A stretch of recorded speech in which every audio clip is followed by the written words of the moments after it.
is up, jabronis? JJ back here with Keg and Coop talking a little NASCAR. Coop, this is the part of the segment where you correct me if I'm wrong. This is the M&M Fan 400, Fan Appreciation 400. Fan Appreciate. See, sometimes I come prepared. Sometimes. Looking forward to talking this track with you guys today. And of course, since it's M&M's, I'm sure Kyle Busch is going to be talked about quite a bit. You got narrative season, you got pole season, you got Ross Chastain somewhat to the back, which is what we love in these woods. Anyway, last week race was interesting. I will say this: I did go overweight on Kyle, which I kind of dreaded that I did, because it's kind of like we were talking before the show.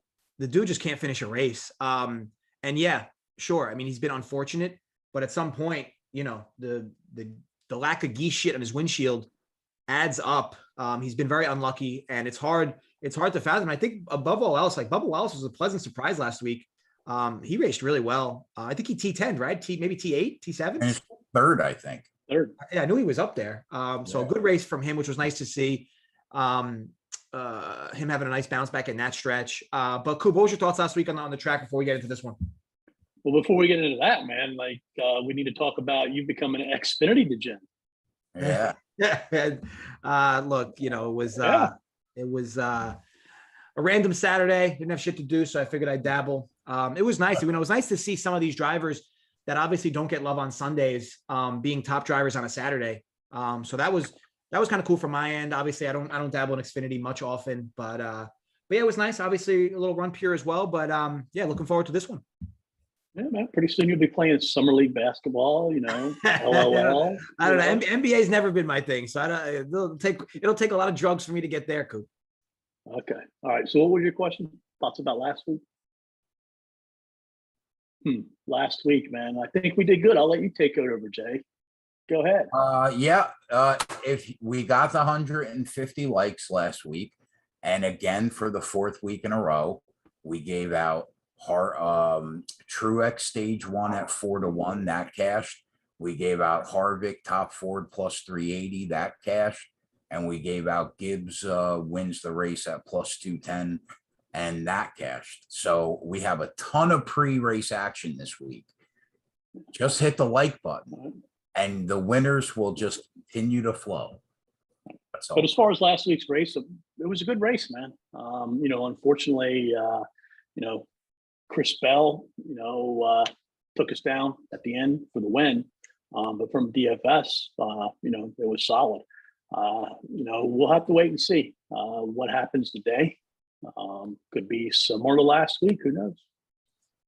Yeah, and I think last week, granted, Kyle Busch hurt me a little bit, but he didn't hurt me nearly as much as Ryan Blaney did. I was way overweight on Blaney. And Coop, credit to you. I truly thought Blaney would be lower owned than Hamlin. Hamlin, it looked like in most of my tournaments, was seeing twice as less ownership as Blaney. Blaney was about 24, 25. Hamlin was about 11 or 12. I thought I'd get a soft Blaney spot, and I guess he's just a guy that people are going to play week in and week out. And I underestimated that, because if I knew he was going to see that type of ownership, I actually may have been even more overweight on him. I really like the spot, but you're going to see that from me, and I think from us as well. We're going to take stabs. Like these tournaments, the way to win them is you got to take stabs on drivers that are not going to be chalk. You're going to hear us talk on the guys that are chalk on a weekly basis, the guys that should be in your cash lineups, the guys that maybe you still should play in your tournament lineups, but you still got to find your pivot spots where you're going to be overweight on drivers, whether you're, only small entering a tournament or max entering a tournament. You got to take your stabs, take your shots. And we're going to do that here on a weekly basis. And yeah, we're going to have differences in perspectives, but I think that it'll help you guys all, build your lineups and do what you got to do. Coop, on this track, you want to talk on it a bit? Yeah, it's a 2.5 mile flat track. There's really no comp tracks out there to this. One, because of the size. Sure, you can look at Loudon because of that being flat, but it's 1.5 miles bigger. So throw that away. A lot of people say Fontana because it's similar in size, but again, it's a totally different racing style out there. So, since Indianapolis left, there really is no true comp to this race. It's also one that, has lost a date, only has one race a year. What we have found out basically, though, throughout the years is the fastest cars of the year typically show up and do very good. It's a very tough track to pass on due to the size. We will see some strategy involved today. Basically, if you can stay within 7 to 12 seconds, somewhere in that ballpark of the leader, you can short pit. If you don't stay within that, you will go a lap down, so they won't be pitting. And then another strategy for everybody, but basically what the back starters will be playing more or less, is tires. Tire wear was not significant yesterday or in either one of the races. So look for cars to take 0 tires and 2 tires to try to gain track position, because track position is the key today. Yeah, and I think that I find it so interesting, right? Like when these teams decide to do it or not, because that impacts results. That impacts your T10s, that impacts your DFS lineups. And the timing of those strategies has always been interesting to me around when they choose to do it and when they don't. Keg, coming into this race, any thoughts initially? Obviously, you guys love our friend Kyle. And obviously coming into today, I mean, he's had a great car for weeks. Maybe now that his ability to stay in clean air, if he can get in clean air early, maybe is this the time? Now, granted, I know he's the favorite coming in, but he's been a favorite for a lot of these races where he's been in, starting around the T10, maybe start in the middle, start in the back. Regardless, he's been, a top 5, top 10 favorite for weeks now. Car just can't stay upright. What are your thoughts on him coming to the race? Yeah, I think you nailed it. Right now, it's hard to back him pre-race at odds like this when he just hasn't consistently finished the race well. So I'm pretty much in lockstep with you there, although I do think that he will be good today. Coop's right. There's no real comp to this track because it's a weird track, but it is a flat track.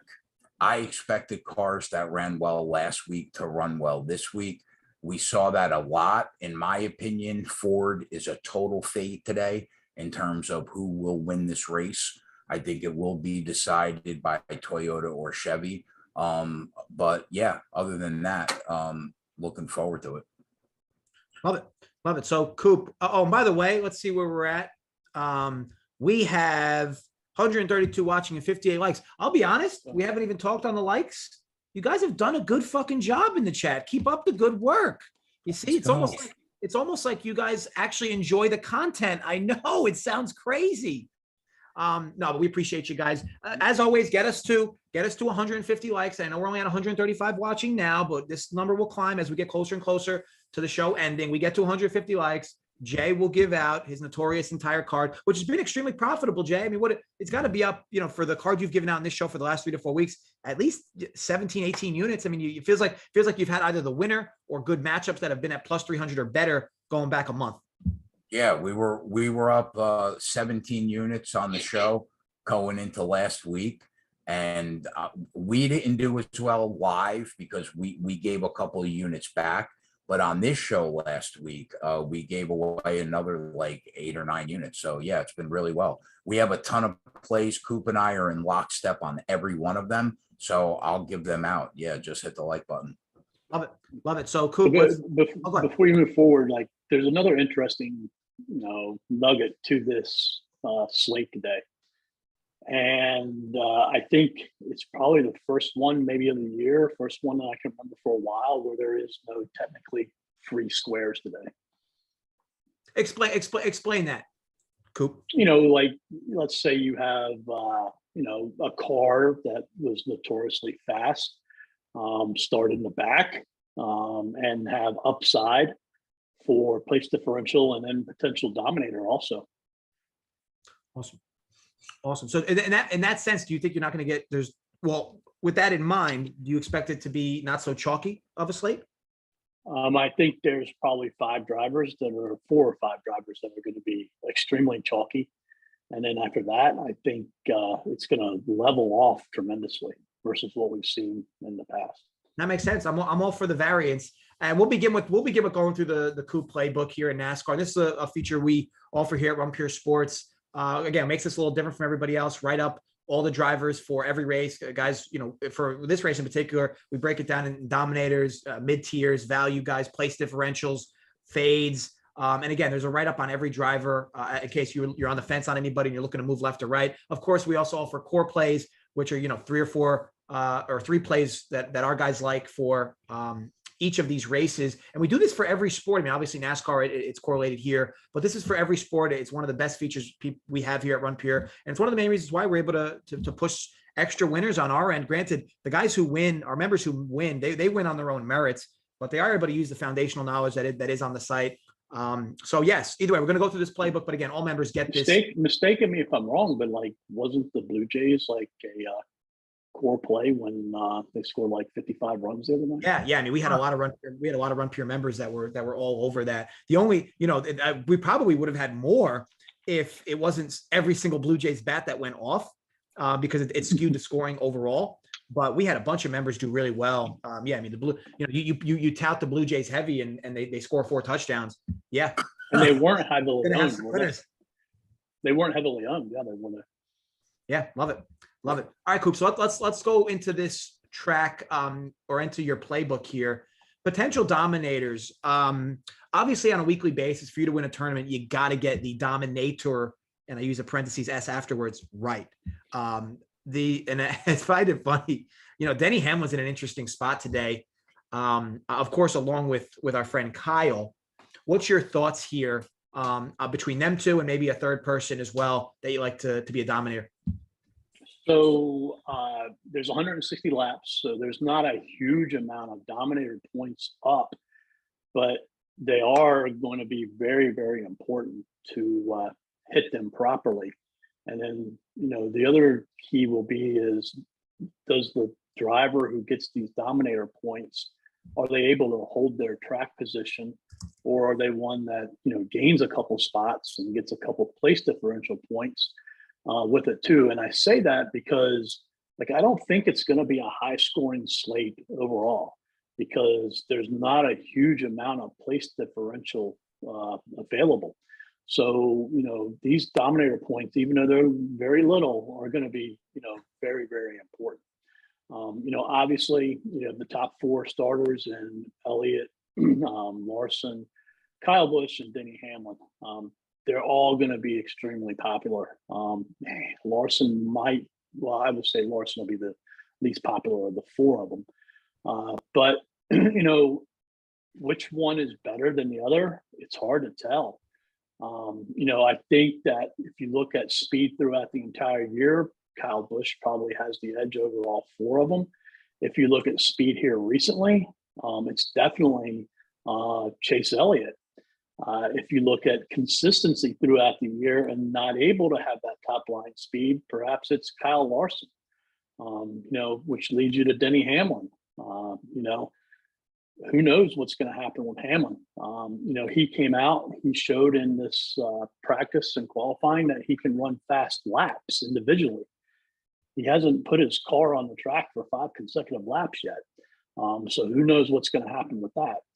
The other piece too is, Denny doesn't have a great pit stall because he failed tech twice and didn't get to choose his pit stall. And he's notorious for having pit road penalties. So you got that playing against him. And then on the other end, you have Kyle Busch, who probably is the number 1 team this year when it comes to pit stops. And they have the very first pit stall. So I think that's a huge edge to Kyle Busch. From a pit perspective, Larson and Elliott, they haven't been awesome this year, but they're getting better. So I think, there's ways that you could go for any one of the 4. And I think there's ways that you could drop and not play any 4 of them. Zane Smith started up front, had issues. That could happen to Denny Hamlin. Allgaier was fast yesterday at the beginning, then he had issues. It could happen to Kyle Busch. Who's to say that the other Toyotas that are starting slightly behind these guys aren't just as fast as the Toyotas of Busch and Hamlin? So, I think you got to pick and choose between them because the ownership's going to be high and you can't play all 4 of them. So for me, I'm leaning towards Kyle Busch and Chase Elliott. Can't blame that at all on many senses. Jay, I wanted your thoughts on something just to tweak a bit. We talked on Kyle Larson last week and how things kind of made sense. You know, his pricing starting to median out. The odds are starting to median out for him in a positive manner. We'll call that progression for a sports bettor, not progress. His odds aren't getting better from a win perspective, but they're getting better from a longer odds perspective that you can get more money out of him. Is this the race where he finally figures himself out? Things have been weird for him recently. I don't know what's going on. Maybe you have a better feel for that. But I'll tell you what, from a value proposition standpoint, these odds are starting to look juicier and juicier every week. I agree with that. And I think Coop would agree with me that he's probably running better than his finishing position every week. He has been incredibly unlucky at some points this year. But here's what I would say about this week, Jay. Most importantly, we're flying blind. Half the field in practice didn't even run 5 consecutive laps. So we don't even have an average there. Now, why? Now, just so the people that don't understand that as a whole, like what does that mean, and why would that happen? Yeah, well, I was doing the live show when it happened, so I don't know why it happened. But what that means is a lot of times these cars will run 15, 20, as high as 25 consecutive laps, and they average out the time to see who would have been the fastest through those sessions. And most weeks, the majority of the field will do 15, and maybe you'll get some that do 20. This week, half the field only ran 5 consecutive laps. So we're already running blind because there's no comp. The next gen cars are new. And now we're dealing with very little data in qualifying and practice. So it's going to make for a hard race to figure pre-race. You basically just hunt the value in the number pre-race and bet some spots. And then, you just hope it shakes out well. I mean, basically, JJ, it's a 2.5 mile track. They get 20 minutes worth of practice. It takes around 53 seconds to get around the track. So that limits the number of laps that one they can make. And then, to what Jay said, a lot of them ran 1 or 2 laps, came in and said, hey, I need to fix this. I need to fix that. Come out, run another 1 or 2 laps. Hey, I still need to fix this, fix that. Come out, run another 1 or 2 laps. That's basically what they're doing. Denny Hamlin did that. He was not fast from the beginning. And then every time he came in and, made an adjustment, his adjustment, improved his car. Same for Ryan Blaney, to that sense too. But that's what this whole industry is going to look at them 5 laps, and they're going to put so much emphasis on them. What I will say though is that I think the drivers who start 1st through 11th plus Ross Chastain have a significant advantage because they are fast, no matter what. The cars starting 12th on back, I think they're kind of competing with themselves for that, top, to finish 8th, 9th, 10th, 11th, 12th, because they're not fast. And you're not going to be able to just click your car and make it fast, once, practice is over and things of that nature. Yeah, fair enough. I appreciate the explanation, guys. All right, so we will move on, Coop, down the playbook here. Let's go over to place differential drivers. This is always the area on a weekly basis where you see the most, dare I say, chalk. And here it's likely going to be no different. There are a few drivers here that do expect to see tremendous amount of ownership for the spot. Coop, who are some guys you're targeting? And obviously where you think it's some ownership is going to be on some of these guys, and maybe potentially a place differential pivot as well? So Eric Jones was, the so-called 3 square. He went out, he practiced very, very good. And then he just had a very, very bad lap when it came to qualifying. After practice, him and his teammate Ty Dillon were levied with a big penalty. That won't affect them points-wise today, but, it's going to affect them points-wise, for the year and things of that nature. And then they don't have their crew chief either. And then Ty doesn't have his car chief also. But you know, how that's going to affect Eric Jones today is the big question. You know, does it affect him because of how he was penalized and what he was doing? Was it an advantage or was it not an advantage? Both of them were penalized, Ty and Eric, for the same exact thing. Ty evidently didn't know about it or wasn't using it or whatever, because that car's been slow as shit all year. Whereas Eric Jones has picked his spots. So, you know, I think you can't ignore Eric Jones where he's starting because of what he can do, but I also think you can, you know, not play him in lineups. Then the other big place differential play is Ross Chastain, who's starting 21st. Like Jones, incredibly fast in practice. And at the end of practice, he spun out, which hurt the splitter of the car.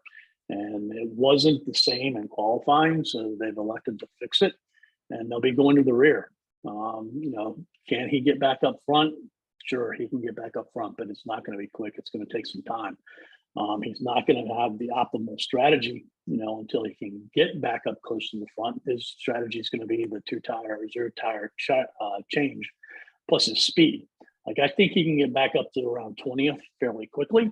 Once we get past there, I think it's going to take him a little bit of time to go.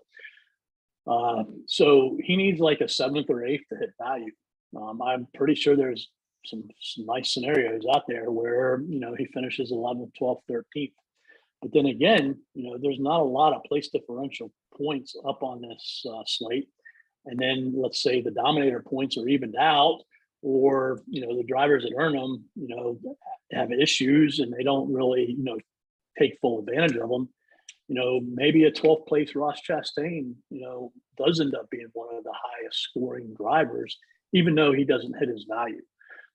So, you know, you got to watch Chastain from both sides. And then the only other driver I put back there was Keselowski, because this is a strategy race and he plays strategy well. He doesn't have the speed or anything of that nature. But I think he's, you know, good enough strategy wise to end up in the 15th, 16th, 17th place if it all works out right. Awesome. Awesome. And I know you mentioned a few names there, obviously Keselowski in the mix also. A question that I have. So obviously me being new to Xfinity, they run this race in the same track, Coop, today? Yes. Yeah. Okay. Yeah. Okay. So I will tell you this. Different car. As somebody who watched that entire race yesterday, I guess this would be better for the value section, but do you ever take in the data that happens during an Xfinity race for drivers? Like I'll say Cole Custer as an example. Cole Custer had a lot of issues passing yesterday. It seemed like he was, and he was one of the favorites obviously going into the race. It seemed like whenever he got to the 12th, 13th place, he could not match speed with those drivers. But in a race like today, Custer's going to see ownership. Do you ever look at the data and say, wow, you know, Custer really struggled to pass on a track with much inferior drivers and just wasn't able to match speed as he got into the top 10. Do you ever take that data and correlate that to the track today and how much he may struggle with those same issues? Not necessarily between Xfinity and Cup. The biggest thing that I'll use is, did the driver race in that race? And did he get extra laps in that race, which could help him out today to understand, you know, where the bumps are, where the resin is, what line's working better, et cetera, et cetera. So I think that helps out from that perspective.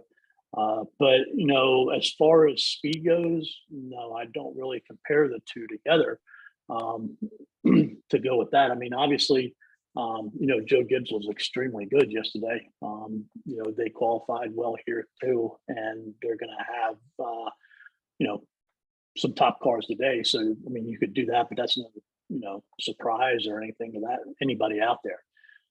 So no, I don't really correlate the two together other than, you know, the track time for the drivers. Fair enough.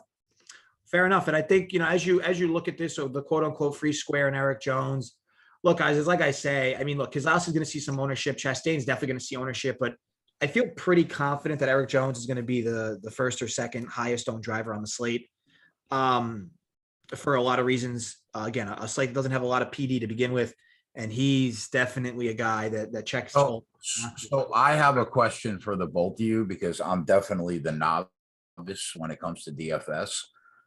You're rating finishing position today much higher than than spots gained, I assume, the both of you. Well, there's Oh, not a lot. definitely. Yeah, there's not a lot of Dominator points up for grabs. You're going to want guys. Your lineup's going to have to be guys that are likely going to either T10, regardless. I mean, that's going to be every week, but like this week makes it harder because you're not going to get that guy that's going to move up 20 spots from 36 and win you it from 15th place. I mean, the only way that happens is with attrition because some of these guys in the back. But you're gonna need to have guys ultimately that finish at the top. But again, it's tough. It's gonna have to be a good mix. I think realistically, I know it might sound silly. I think you could win this race with no quote unquote dominators. I think you could win this race with no quote unquote place differential drivers. I think the way pricing is today, they've done a good job with pricing overall. I kind of wish Eric Jones was a little higher because if Eric Jones is higher priced, we're not going to see the ownership he's about to see. But again, there's always these mistakes on a weekly basis. But yeah, for me, it's going to be finding leverage points again to be different. And Ryan Blaney, God, I mean, he's going to see absolutely no ownership today. Like I know last week, I was so high on him last week, man. I was, and like the Ford just didn't bring the speed this week, it looks like. But I agree, he's going to be a great play because if he runs well, nobody's going to be on him today. Coop, I know I was wrong about his ownership this week, but you got to figure this week, Blaney, 10% or less ownership. What's his price again? I think he's 94. He'll get more. He won't be more than 15, I don't think, but he'll get more than 10. Yeah, and I guess that's my struggle with Blaney on a weekly basis. Like I look at his numbers and I look at it and I'm like, why would anybody play this dude? So I'm going to be playing him, and then every week people play him. So it's like I get. You gotta remember, like, there's not a lot of data out here, and the data that one of the data points that people are using is track history, and Ryan Blaney has good track history in an old car. Right. right, exactly. So anyway, yeah. So sorry, I digress with the Blaney stuff, but yeah, let's move on, Coop. Let's move over to middle tier drivers. As we often say, you know, this is kind of where you win, right? Because everybody gets everybody's looking to get the Dominator right. Everybody's looking to get the place differential right, and obviously slide in a value guy. But the middle tier, almost every one of your lineups that wins money big in this sport is going to have at least 1 to 2 guys that live in this tier, and it usually gets under researched, underutilized, because again, most people are looking for you to be top heavy with bottom heavy, and this section ends up getting missed. Coop, you got a lot of guys you like in this slot today. Walk us through it. Yeah, this is the meat and potatoes for me as far as driver pool goes. And, you know, I guess, you know, what Jay was just saying a couple minutes ago is, you know, what we can talk about, you know, first off, I mean, my 3 favorite drivers are Chris Bell, Bubba Wallace, and Daniel Suarez. And that's for the entire slate. So, you know, they're great pivots off of Eric Jones. All right. Or, you know, a lot of people will be playing Jones with them. So you could, you know, play the 2 or 3 of them together and not have Jones. But, you know, basically what you're looking at is like Suarez needs to gain 2 positions. Bubba needs to finish where he starts. Chris Bell is a little bit more expensive, so he needs the top 5. But, you know, is it more realistic that that's what they achieve on this track? With passing being as hard? Yeah. Or do you think it's possible that Eric Jones can pass 13, 14, 15, 16 cars and pay himself off? And Bubba and Chris Bell could legitimately win the race. And if it all broke right for Suarez, he probably could too. Right. So, you know, I think, you know, if you're looking to get different, you know, start your lineups with 2, maybe 3 of those players and don't have any of the top 4. Because like Jay was saying, who's to say that Bubba and Bell are that much slower? They're not that much slower than, you know, Busch and Hamlin. So, you know, same way with Suarez, you know, he's not that much slower than Elliott or Larson. So, you know, don't be afraid to play these guys. You know, obviously don't be afraid to mix them in with one of, you know, those dominators that we listed up before. You know, I hope their ownership goes a little bit lower because of their starting position, but as long as they can maintain the pit strategy, they have fast cars, and I would rather take my chances on them than, let's say, you know, the drivers who are starting farther back, you know, in the value section. I want to have as many drivers in the top 21 starting lineup as what I can in my lineups. And I also want to have as many in the top 11. I know it sounds odd because that's not usually how we, focus. We're a lot on place differential. But passing is very hard here, and those cars that are slow, they're not going to be able to just make up speed and come up and pass these cars that were fast. So those are the three that I really like. Then you get down to Tyler Reddick, you get down to Alex Bowman. I think Reddick is a nice pivot off of the three that we talked about earlier, or playing with them. I think he's going to do better than what most people anticipate. I think he has some top 10 potential. I don't know about top 5. And then I think Alex Bowman could be the sneaky player of the entire slate.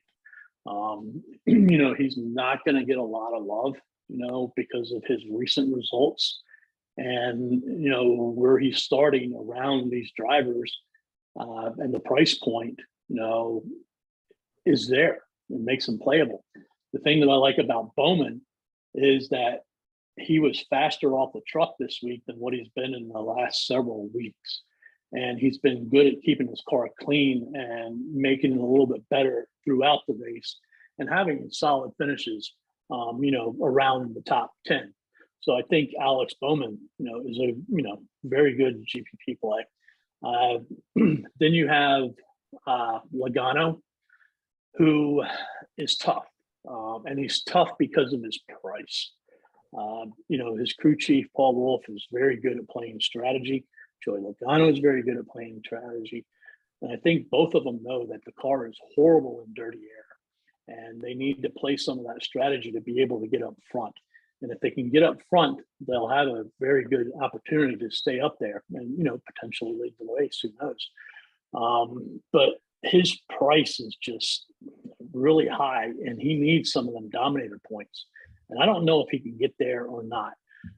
For me, if I can get a Joey Logano at 7, 8, 9%, I might take my opportunity. But if he's going to be much more, I don't think he's worth it, because then you can just save on the fade and grab that ownership edge that everybody else is playing him.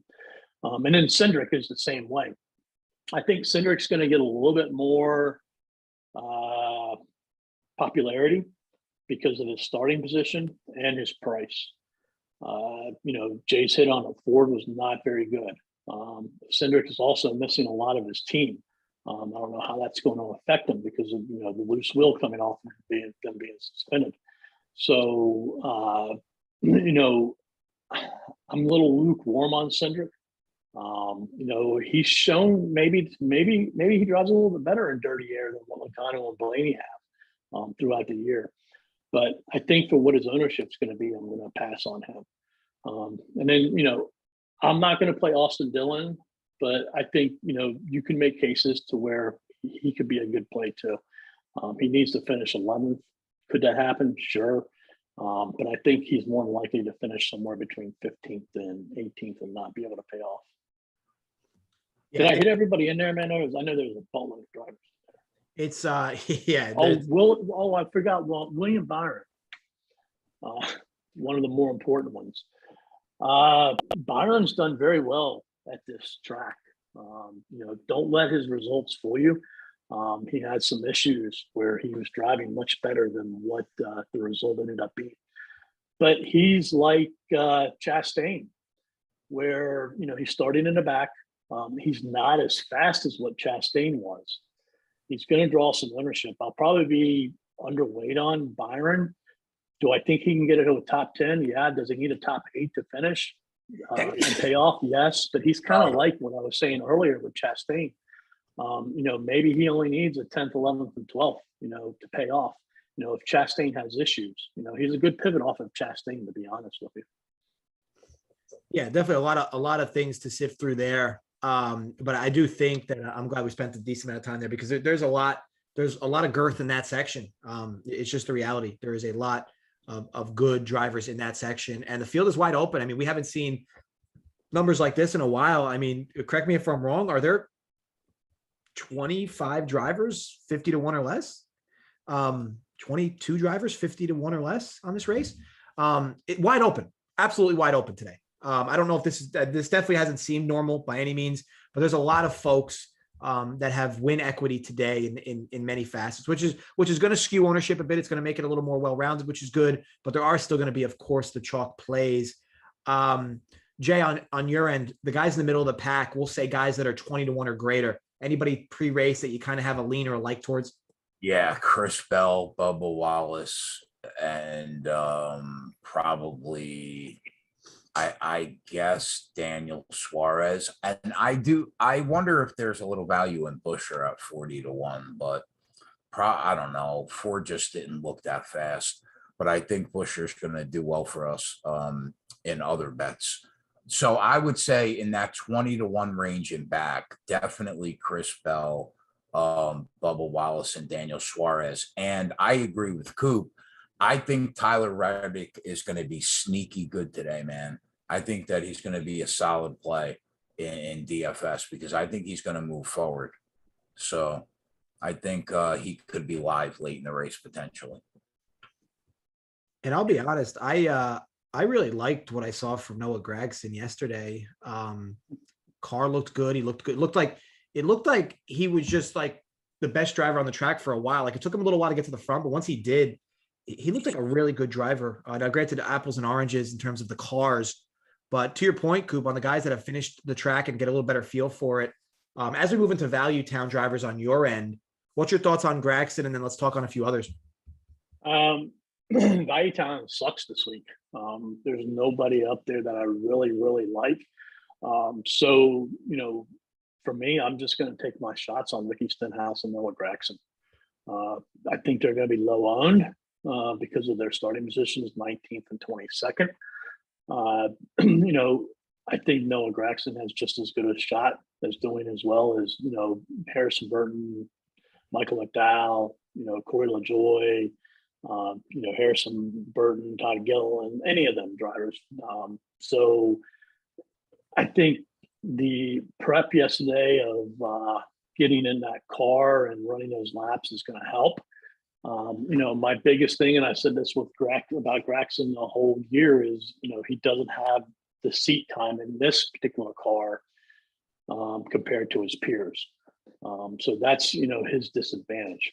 But I mean, if Stenhouse and Gragson are going to be low on, I'm going to play both of them and, take my shots. I know they're faster than these other cars down there. Are they that much faster? I don't know. But I do know they're a lot faster than freaking Cole Custer, who a lot of people are going to play. And I mean, when you see cars start back there with Josh Bilicki and JJ Yeley, and it wasn't because of, like, let's say what Eric Jones did, had a bad qualifying lap, and it was that they were just slow. Like, you can't play them. Same with Kevin Harvick. Like, Kevin Harvick in his first practice session, he was down there with JJ Yeley and Bilicki and, all them drivers. The guy's horrible this year when it comes to 1.5-mile tracks in this particular package. He's had no speed whatsoever. The whole Stewart-Haas team has been like that. And sure, you can look at their results and, they have a couple top 10s. They have some finishes outside the top 10, but that's only because they took advantage of the attrition that happened to the other drivers. I don't expect to see a lot of attrition today. Fair enough. Now, as far as that, and then, the other piece too is, like, I want to try to avoid as many of these drivers too, because I think the accidents that happen are going to happen like from 20th on back, between these drivers. Yeah, I had a question for you, Coop. So with Kurt Busch out and Ty Gibbs getting slotted in, you can't pick Ty Gibbs in DraftKings. Do they score Kurt Busch, or do they just call that driver a wash? I mean, he has a big O next to his name out. I mean, I think you could still play him if you wanted to. No, I'm just trying to understand. I guess from a leverage ownership standpoint, I'm trying to understand do they score Ty Gibbs out of his car or no? Oh, Ty Gibbs isn't part of the slate now. Oh, where did I see? Who's replacing Kurt Busch then? Ty Gibbs. Ty Gibbs. Oh, that's what I'm saying. So with Kurt Busch with Ty Gibbs not on the slate, do they score Kurt Busch's car from his from Ty Gibbs' No, spot? no, they have an O next to his name. So Okay. So Ty Gibbs is just a wash regardless from a DFS perspective. Okay. Well, at least on DraftKings. I'm not playing FanDuel, so I can't speak there. Now, you mentioned a few different drivers here, and of course, attrition's always big. Now, with this track being so long, and with it actually being hard to go back laps because the track is so long, do you think attrition is going to be a thing here, where you maybe take some of these lower priced guys and hope that craziness happens and they can just bump to the front, or you really just want to stick to your 5-6 guys and hope nobody those guys don't get in accidents? I'm going to stick to my 5 or 6 guys. I mean, look, I don't think attrition is going to be high. But I mean, the new car, we're getting closer to the playoffs. Wins are more important. There's drivers out there that have to win to be able to get into the playoffs. So, I'm not going to say that attrition won't happen, but I think the likelihood of it happening is much lower than what, we've seen in the past as far as the races this year go. So I'm not playing like, it being a 1.5 mile track on an oval. And we've had a lot of attrition in those races, and I would want to be more random from that perspective. So no, I don't think the attrition is going to be big today. Awesome. But usually in the past, what's happened here is it's been more mechanical than accidents. Now, the chat, Jared Morgan's asking about Martin Truex, which I think he's in an interesting spot because of his price and because of his lack of results. I mean, granted, I think he won a few weeks back. No, he didn't win, right? The race he led the whole race, he didn't win, still didn't win. Yeah, last week he had a phenomenal car, led a ton of laps, but something happened with the final stop. He took 2 towers. Yeah. Yeah, he was still in the optimal because of all the laps he led. Right. But yeah, I mean, it's an interesting spot because the guy clearly, seemingly pissed down his leg with the interesting pit decision there, losing track position and never getting it back.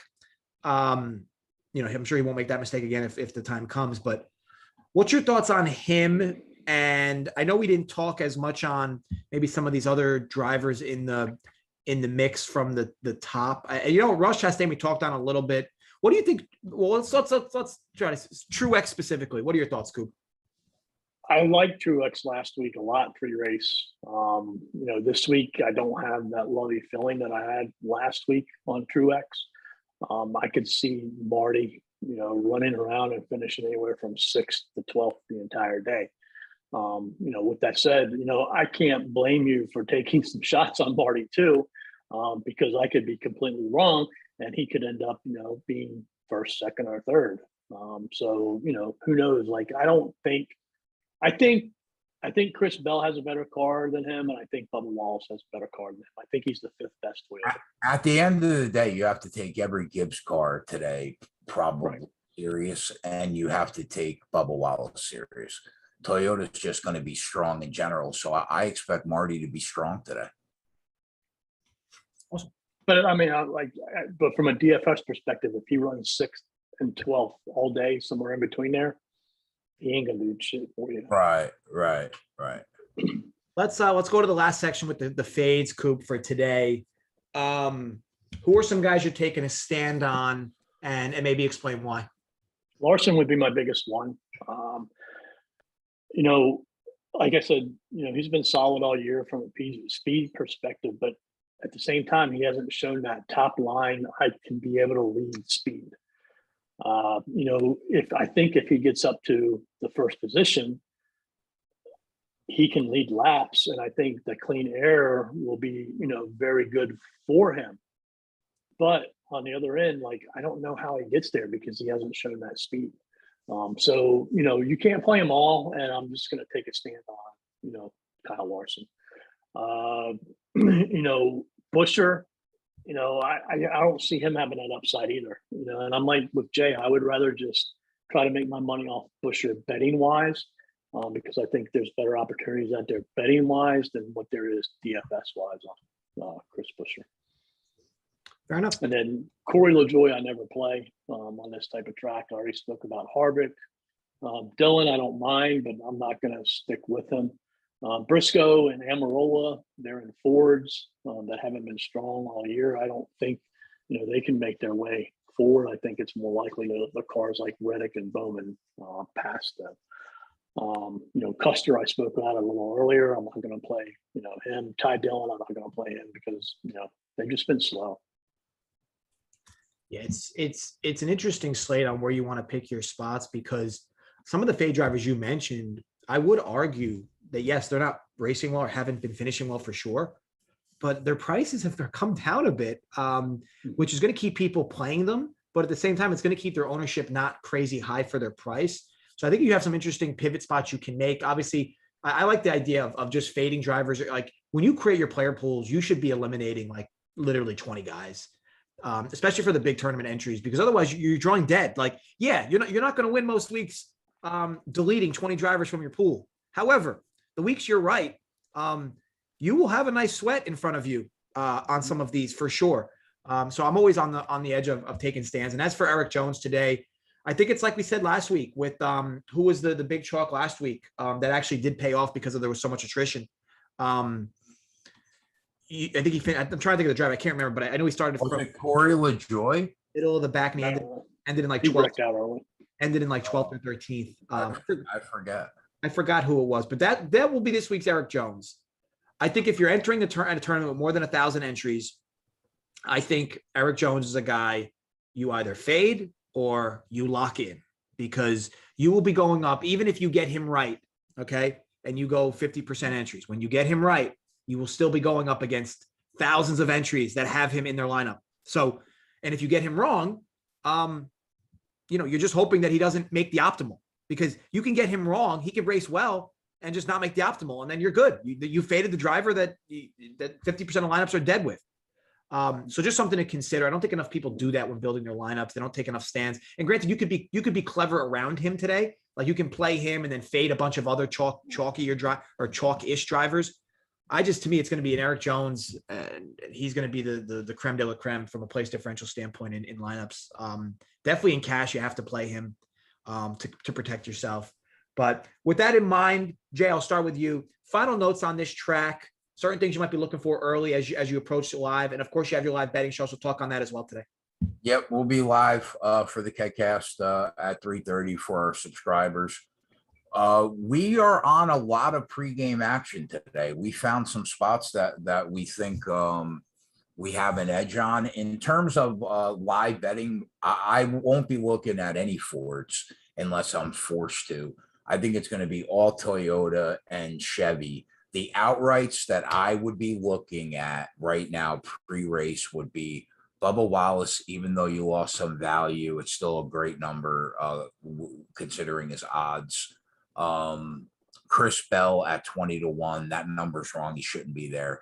And Ross Chastain, I think, is a lot more live to win this race than a lot of people think. And at 14-1, it's probably the best numbers that we've seen on him for a while. So but I take all the Gibbs cars seriously today, and Chase Elliott I take serious today too. But yeah, I mean, how many likes do we have? Should I give them all the plays out? We are at 110 likes, and there's 205 people watching. Guys, you have about 10 minutes or so to get this 40 more likes. You get this 40 more likes, Jay will give out the whole betting card. And before we do that, or Jay, so to give us a little extra talking point, you said you and Coop both were in agreement that you don't really like Fords today. Assume viewers, I say this in the meaning the best, by the way, assuming viewers know nothing. And obviously they all do. Obviously everybody's here watching. Obviously everybody has their own flavor of NASCAR knowledge, but assuming people know nothing about why you're making that comment. Walk us through why you think Fords are a big fade today. Because at Pocono, the straight, what is it called, Coop? Straightaway? Is that what it's called? Straightaway. It's like a draw. Yeah, they are gigantic. And power wins the day at Pocono. So you need to be fast. And if you look at the practice times and you really evaluate what cars actually had legitimate speed based on what we saw, almost no Fords, all Toyota, all Chevy. Speed is going to win the day today. And we are on a couple Ford bets, because there's value in the number, but I don't think that, barring strategy, where somebody takes 2 tires late or just gas and gets out in front. Barring that, I do not see how a Ford actually competes for the win today. I just don't, not based on what we saw the yesterday. That's good. That's good, helpful info. I mean, granted, take that as you will. Maybe that type of stuff impacts ownership. Maybe it doesn't. I don't know if people look at that sport that deep. I think that a lot of people look at the betting odds. A lot of people, maybe look at a little track history and such. But that's very helpful insight. I hope everybody can use that to their advantage. And granted, of course, in situations like this, Jay's going to be wrong on these takes sometimes. Coop's going to be wrong on these types of takes sometimes. But this type of information, you're not going to get everywhere. So again, use that to your advantage, and great stuff, Jay. Coop, on your end, final notes on this track, maybe on some DFS information as well, or late DFS information. We got anybody? No, anybody moving to the back? Anybody moving to the rear for this race? Yeah. Chastain and Byron are the 2 big ones. Chastain and Byron. Yeah. So Chastain is back there, but first, but he's in the back. So no, I think it's a great slate. Like I said, there's no really so-called free square. I think, you want to play some contrarian lineups and get away from, the top 4. I think that's a great idea. But I think, at the end, you've got to make your pick between those top 4 because there's a good chance that one of them does, pan out very well. I think it's going to be Kyle Busch. But, we'll have to wait and see.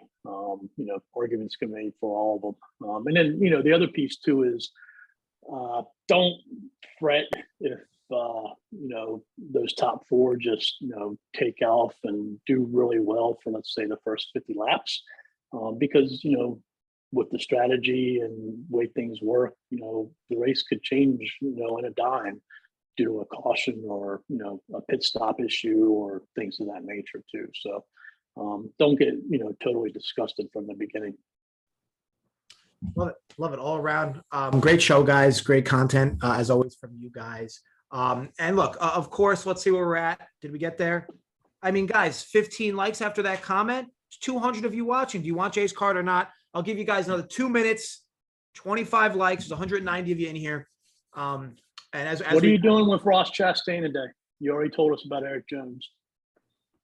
That's a good question. So, I'm going to be honest. I know this sounds a little silly, but as of right now, I am debating just a complete lock button on Chastain, which would be. I'll tell you what. Wait a minute, man. For like the last month, you've been preaching, don't play him, don't play him. How can you lock him now? So on a track that's very hard to pass, I think he is super live to win this race today. So I obviously on a weekly basis, I shit talk him because I don't like what I see from him from a sport perspective on a weekly basis. It seems like he keeps getting wrist slapped and doesn't care about how he's causing accidents. But with that said, so now my biggest issue with why I likely won't end up locking him and I'll just be overweight on him is because it is tough to pass here, and he's going to be scored from 21st, yet coming from the rear, correct? Yep. So he's going to have to make up that difference, which shouldn't be a big deal. But I will say this, as somebody who watched the race yesterday with Allgaier, who just had, I'd argue he didn't win the race. He had the best car in the race, though. He just consistently found ways to punish himself. The fact that he moved all the way back up, so he had that speeding penalty at the beginning of stage 3 yesterday, and he still got into the top 10 with less than 15 laps left. He was absolutely flying around that track. I think a good car today will be able to pass. And the one thing, again, I've been shit talking Chastain for a while, but the one thing that's been consistent with him and his car and his team has been his ability to pass on these tracks. Most of these other cars have not been able to. He has been really good at it. And granted, he plays a little reckless, the race is a little reckless, but it's been to his favor and he hasn't gotten in accidents.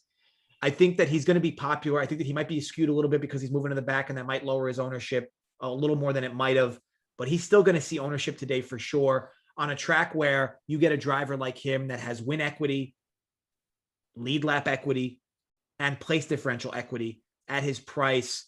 I think that it's a shoo-in to definitely have him. It's just a matter of how much. I think he's a tricky spot though. Overall, I'm going to be overweight on Chastain for sure. It'll be the first time I've been overweight on him in forever. Last week I was a little under the field on him, but it was the first week I played him in months.